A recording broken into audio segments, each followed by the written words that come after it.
ખ્રિસ્તમાં વાલા ભાઈઓ અને બહેનો, ફરીને એકવાર આજે પ્રભુના વચનમાં આપણે જવા માંગીએ છીએ. આજે પ્રભુ ઈસુ ખ્રિસ્તે કરેલો 28મો ચમત્કાર એ સંબંધી આપણે શિક્ષણ મેળવવા માંગીએ છીએ, જ્યાં પ્રભુ ઈસુ ખ્રિસ્ત એ મંદિરના કરને ભરતા આપણે જોઈ શકીએ છીએ. જ્યાં આપણને માર્કની લખેલી સુવાર્તા 17મો અધ્યાય 24થી 17 વચનમાં એ વાત જોવા મળે છે. મિત્રો, આ વચનોને જો આપણે ધ્યાનથી વાંચીએ તો એનો મુખ્ય વિષય આપણને એ મળે છે કે ઈશ્વરના સંતાન તરીકે સ્વતંત્ર હોવા છતાં નમ્રતા અને જવાબદારીથી આપણે જીવવાનું. પ્રભુ ઈસુ ખ્રિસ્તને લીધે, વિશ્વાસ કરવાને લીધે આપણે સ્વતંત્ર બન્યા છે, તેમ છતાંય આપણે નમ્રપૂર્વક અને આપણે જે આધ્યાત્મિક જવાબદારીઓ છે એને નિભાવવાની જરૂર છે, એમ આ વચન આપણને શીખવે છે. અને મિત્રો, આ વચનમાં આપણને એક અનોખી ઘટના થતી જોવા મળે છે. કફરનહૂમમાં મંદિરનો કર બરાબર વસૂલ કરવાનો એ પિત્તરને પૂછે છે. બરાબર, વસૂલ કરનારા લોકો એ પિત્તરને પ્રશ્ન કરે છે. જો તમે 24મી કલમ વાંચો, માથી 17 અને 24, તો કે શું તમારો ઉપદેશક મંદિરના કરનું નાણું નથી આપતો? પ્રશ્ન કરે છે. ત્યારે પિત્તરે જવાબ આપ્યો કે હા. 25મી કલમ તમે વાંચો તે બાબત આપણને ત્યાં જોવા મળે છે. કદાચિત શિષ્યો આ ખ્રિસ્તનો બચાવ કરવાની ઈચ્છા રાખતા હતા. જ્યારે પિત્તર ઘરમાં આવ્યા ત્યારે પ્રભુ ઈસુ ખ્રિસ્તે સમજાવ્યું કે રાજાના દીકરાઓ તો મુક્ત છે, એટલે કે ઈશ્વરના પુત્ર તરીકે તેમણે કે છે મંદિરનો કર ચૂકવવાની ફરજ નથી. કલમ 26. છતાં પણ પ્રભુ ઈસુ ખ્રિસ્ત એમને એ કહે છે, 27મી કલમ તમે ત્યાં વાંચો, માથી 17 પ્રમાણે, તો કહે છે કોઈને ઠોકર ના લાગે, પહેલી વસ્તુ. અને બીજું કે અનાવશ્યક બિનજરૂરી વિવાદ ઊભો ન થાય માટે કે છે તેમણે પિત્તરને માછલી પકડવા મોકલ્યા અને કે માછલીના મોંમાંથી મળેલા સિક્કાથી એ પોતાનો અને પિત્તરનો કર ચૂકવે એ વાત એમણે કરી. મિત્રો, જીવનમાં ઘણી બધી વખતે એવી પરિસ્થિતિ આવે છે જ્યારે આપણને પોતાના અધિકારનો આગ્રહ રાખવાની તક મળે છે, પોતે જ બધું કરવાની. પરંતુ જે દરેક વખતે પોતાના અધિકારો માટે લડવું યોગ્ય છે દરેક વખતે?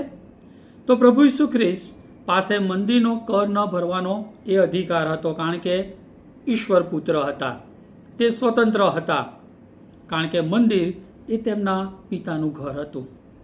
છતાં તેમણે વિવાદને ટાળવાને માટે અને બીજાને ઠોકરનું કારણ ન બને માટે પ્રભુ ઈસુ ખ્રિસ્ત એ કર ચૂક્યો. આ પ્રસંગ અથવા ચમત્કાર આપણને શીખવે છે કે ખ્રિસ્તમાં મળેલી સ્વતંત્રતા ક્યારેય અહંકાર માટે નથી, પરંતુ પ્રેમ, નમ્રતા અને બીજાના હિતના માટે છે. અને આ વાત આપણને આ ચમત્કારમાંથી જોવા મળે છે. કેટલીક બાબતો આપણે કલમ પ્રમાણે જોઈએ તો 25 અને 26મી કલમમાં પહેલી વસ્તુ આપણને જે શીખવા મળે છે કે ઈશ્વરના સંતાન તરીકે આપણું સ્થાન એ શું છે, એ વાત આપણને ત્યાં જોવા મળે છે. અને મિત્રો, પ્રભુ ઈસુ ખ્રિસ્ત કહે છે કે દીકરાઓ તો છૂટા છે, એટલે કે સ્વતંત્ર છે.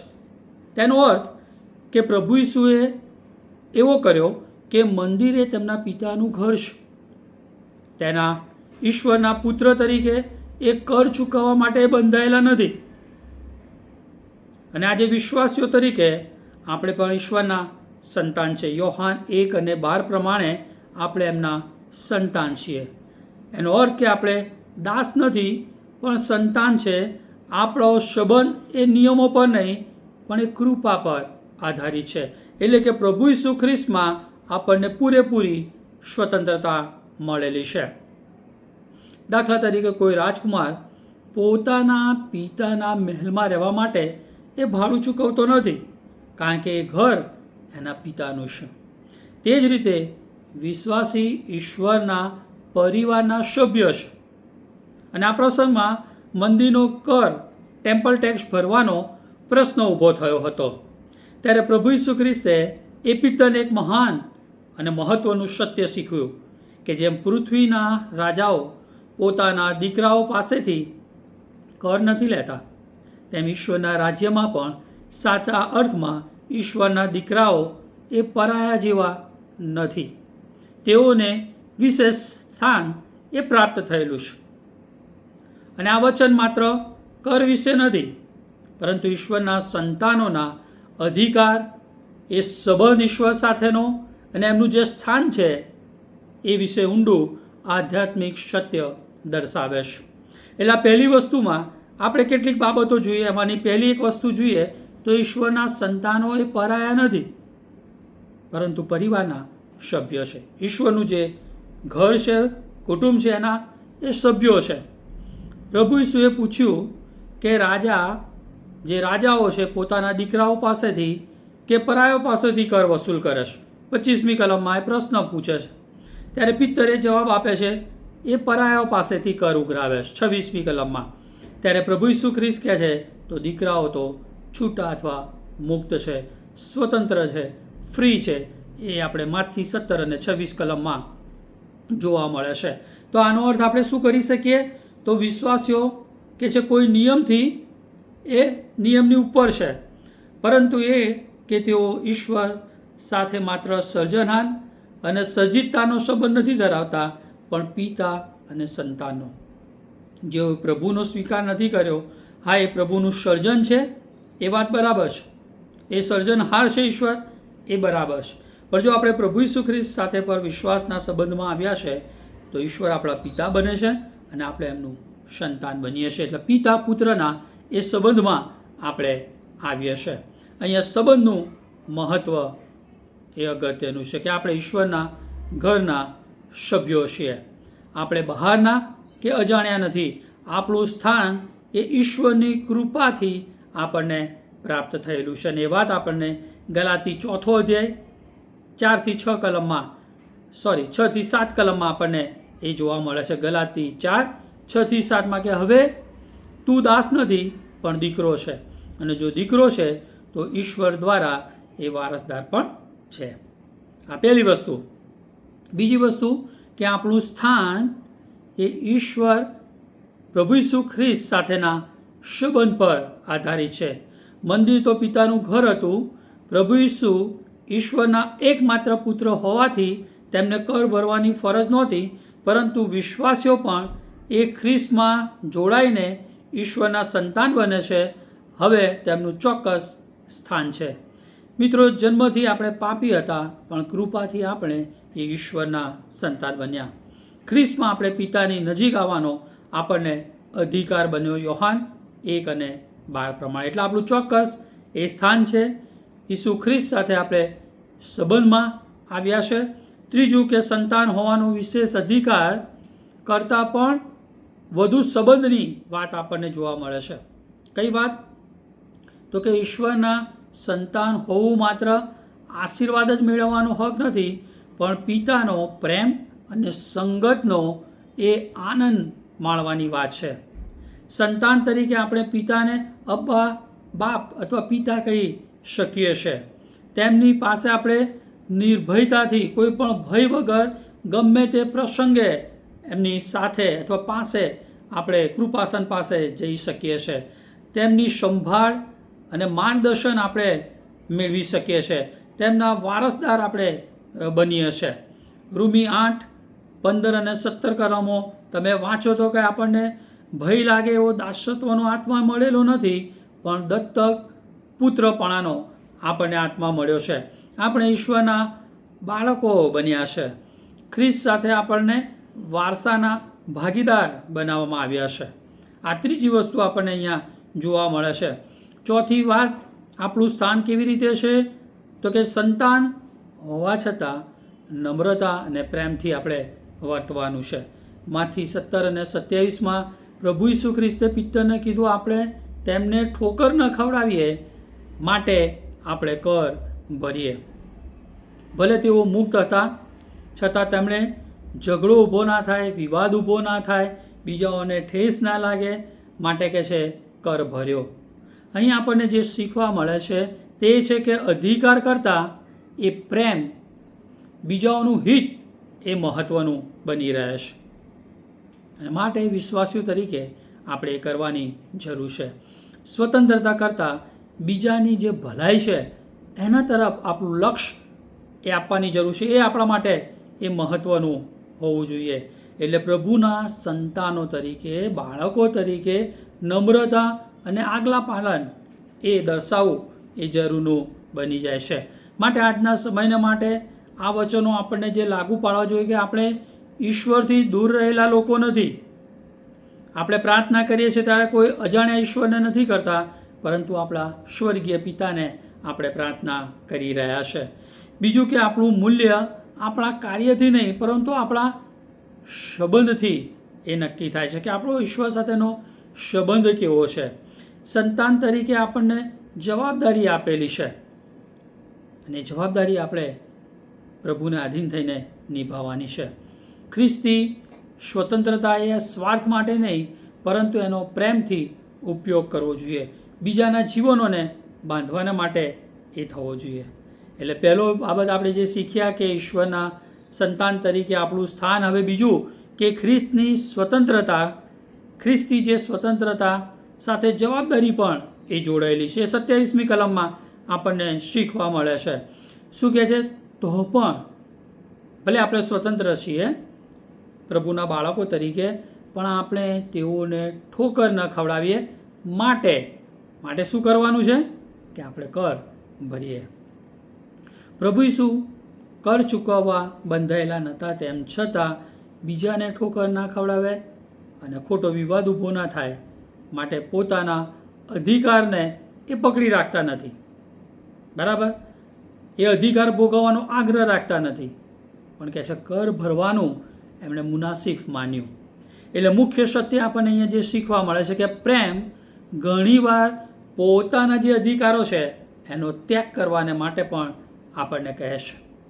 માટે અધિકાર કરતાં એ પ્રેમ વધારે છે. અને માટે પ્રેમ કરવો હોય આપણે લોકોને, તો આપણે ત્યાગ આપવું પડે, બલિદાન આપવું પડે છે. એટલે દરેક બાબતમાં હું સાચો છું એવું કહેવું એ જરૂરી નથી, પણ શાંતિ અને સાક્ષી જાળવવી એ મારા અને તમારા માટે ખ્રિસ્તી વ્યક્તિ તરીકે એ વધારે અગત્યનું છે. અને મિત્રો, આ સત્ય આપણે આજના જીવનમાં કેવી રીતે ઉતારી શકીએ? તો આપણા બાળકોને પણ એ શીખવવાનું છે કે આપણે આપણા અધિકારોનો ત્યાગ કરવાનો છે, બીજાને પ્રેમ કરવાનો છે, બીજાના જીવનો બંધાય એ તરફ આપણો દૃષ્ટિકોણ એ રાખવાની જરૂર છે. મિત્રો, આ કલમ આજના સમયમાં આપણે કેવી રીતે લાગુ કરી શકીએ? તો પરિવારના જીવન તરીકે હંમેશા પોતાની જ વાત મનાવવાનો આગ્રહ ન રાખીએ. હું કહું એ જ ઘરમાં સાચું એવું નહીં, પણ પ્રેમથી શાંતિ જાળવવાની જરૂર છે. આપણા અધિકારને જતો કરવાની જરૂર છે. મંડળીમાં આ સત્યને કેવી રીતે લાગુ કરી શકીએ? તો નાના મુદ્દાઓને લીધે ઝઘડાઓ ન થાય એ માટે આપણા અધિકારને આપણે જતો કરવાનો છે, પણ એકતા જળવાય માટે આપણે સતત પ્રયત્ન કરવાની જરૂર છે. સમાજમાં આ સત્યને કેવી રીતે લાગુ કરી શકીએ? તો ખ્રિસ્તી તરીકે એવું જીવન જીવીએ કે લોકો આપણા જીવન દ્વારા એ જીવતા ઈશ્વરનો એ મહિમા કરે. માથી 5:16 વચન પ્રમાણે. ત્રીજો મુદ્દો આપણને અહીંયા જે શીખવા મળે છે કે ઈશ્વર પોતાની જરૂરિયાતોને અદ્ભુત રીતે પૂરી પાડે છે. પોતાની જરૂરિયાતોને 27મી કલમમાં પ્રભુ ઈસુ ખ્રિસ્ત પિત્તરને કહે છે માછલીના મોંમાં એક સિક્કો મળશે. આ ચમત્કાર બતાવે છે કે સમગ્ર સૃષ્ટિ પર કહે છે ઈશ્વરનો અધિકાર છે. દરેક બાબતો પર, કુદરતી પરિબળો પર પણ ઈશ્વરનો અધિકાર છે. તેમણે જે આજ્ઞા આપી તે માટે કહે છે જરૂરી વ્યવસ્થા પણ કરી. એમણે ખાલી આજ્ઞા આપી નહીં કે પિત્તરને કીધું કે જઈને માછલી પકડ અને કદાચ એમાંથી મળે તો તું કર ભર, પણ એમણે કીધું કે તું જા અને ત્યાં એક માછલી મળશે અને એમાં એ નાણું મળશે અને આપણા માટે કર ચૂકવ. બહુ અદ્ભુત નજાયબ. પ્રભુએ આજ્ઞા આપી, સાથે વ્યવસ્થા કરી. એ સત્ય આપણને શીખવે છે કે પ્રભુ જ્યારે આપણને આજ્ઞા પાળવાનું કહે છે, સુવાર્તા પ્રગટ કરવાનું કહે છે, તો આપણને આત્માઓ પણ આપે છે અને આત્માઓ બચાવવા માટેનું સામર્થ્ય આપે છે. દરેક વ્યવસ્થા આપણા માટે કરે છે. આપણા માટે ભૌતિક, આત્મિક અને દરેક પ્રકારની વ્યવસ્થા પ્રભુ પૂરી પાડે છે. ઈશ્વર અશક્ય માર્ગોમાંથી પણ એ જરૂરિયાતો પૂરી કરી શકે છે. એમાં મુખ્ય સત્ય આ વચનમાંથી આપણને શીખવા મળે છે. જ્યાં ઈશ્વર માર્ગદર્શન આપે છે ને, ત્યાં પુરવઠો પણ એ પૂરો પાડે છે. પ્રભુ જોગવાઈ કરે છે. એ વાતને આપણે કશું ભૂલીએ નહીં. આપણે એ વાત યાદ રાખવાની જરૂર છે કે ઈશ્વરને કશું જ અશક્ય નથી, કારણ કે દરેક પરિસ્થિતિની ઉપર એ ઈશ્વર છે.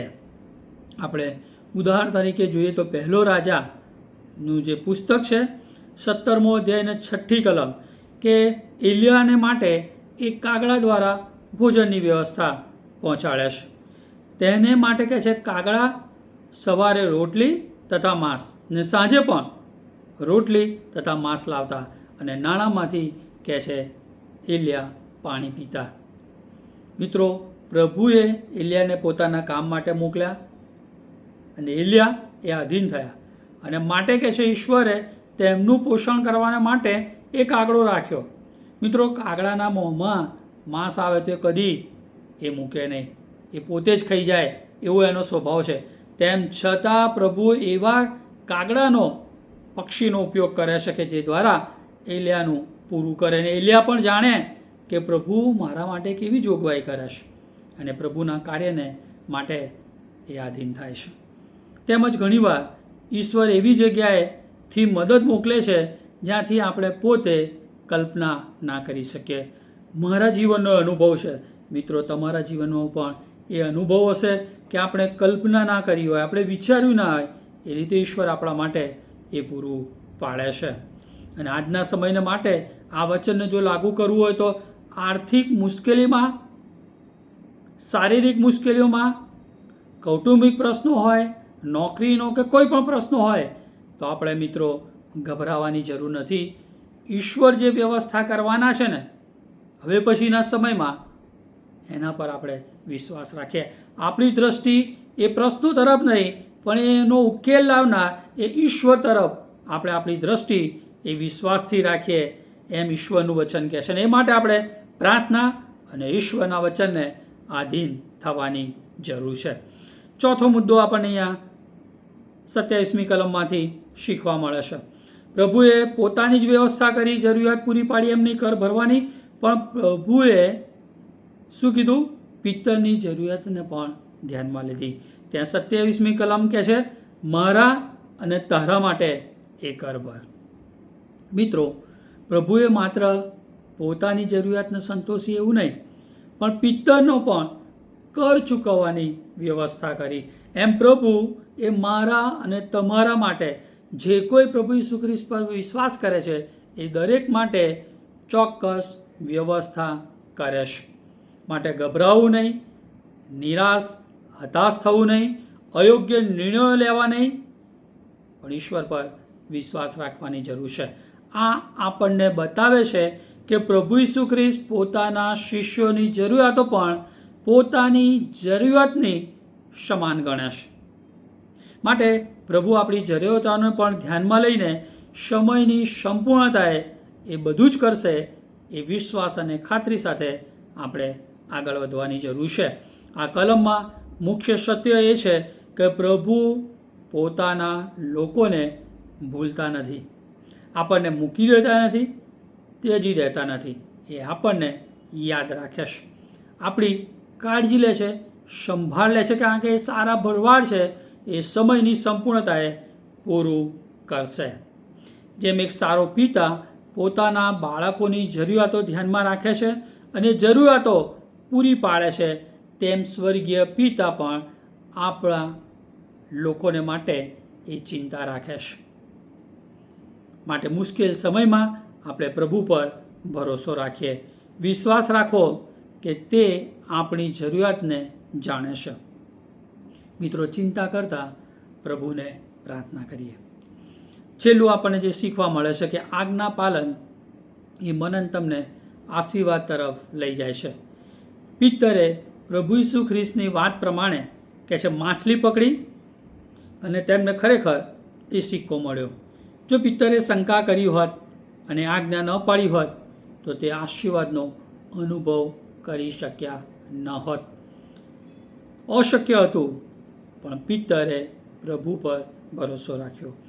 મિત્રો, આપણા જીવનમાં પણ એવા અશક્ય, અસંભવ લાગે, સહી ના શકાય એવી પરિસ્થિતિ આવે એમ લાગે હવે ચારે બાજુ કશું જ નથી, કોઈ છુટકારો દેખાતો નથી, ત્યારે આપણે ઉપર જોવાની જરૂર છે.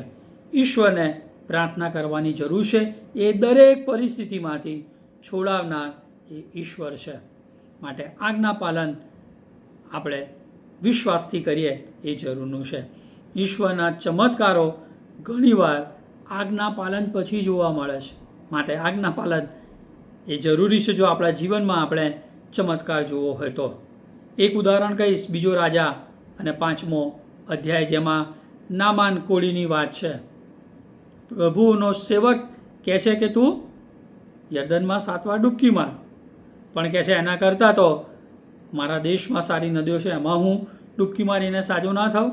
માટે કહે છે આ નામાન યર્દનની નદીમાં 7 ડૂબકી મારવાને માટે તૈયાર નહોતા, પણ ઈશ્વરની ઈચ્છા હતી કે એમાં જ ડૂબકી મારે તો સાજાપણું પ્રાપ્ત કરે. એના ચાકરે કીધું, જો આ સેવકે કોઈ મોટું કામ કીધું હોત તો તમે સાજા થવા માટે ના કર્યું હોત? તો કે હા. તો પછી કે મારો ને ડૂબકી. અને આપણે જાણીએ છીએ કે જ્યારે નામાને એ 7 વાર ડૂબકી મારી ત્યારે કહે છે એ કોળી શરીર એ નાના બાળકનું જેવું થઈ ગયું. નામાનના જીવનમાં ચમત્કાર થયો એ આજ્ઞા પાડી પછી. આપણે ચમત્કાર એ પહેલાં ઈચ્છીએ છીએ તો કે હું તમને આધીન થઉં, પણ મિત્રો બાઇબલમાં ઘણી બધી વખતે આપણે જોઈએ છે કે આજ્ઞા પાલન પછી એ આશીર્વાદ અથવા ચમત્કાર જોવા મળે છે. માટે મિત્રો ઈશ્વરના વચન પ્રમાણે આપણે ચાલવું જોઈએ, પરિણામો ઈશ્વર પર આપણે છોડી દેવા જોઈએ અને આપણે વિશ્વાસ સાથે આગળ વધવું જોઈએ, એમ આ વચન આપણને શીખવે છે.